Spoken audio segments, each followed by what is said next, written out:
Ashanti tampak tampil natural dengan pipi yang terlihat lebih tirus dan cekung. Kondisi itu membuat warganet menyoroti perubahan pada wajah ibu sambung Aurel Hermansyah tersebut. Tak sedikit yang menudingnya tampak kempot dan menua. Meski begitu, ibu 4 anak ini justru mengakui bahwa pipinya memang kempot dan tak berusaha menutupinya.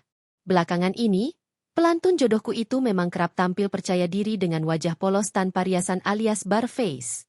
Terbaru, ia kini membagikan tips perawatan kulit yang membuat wajahnya tampak segar dan awet muda.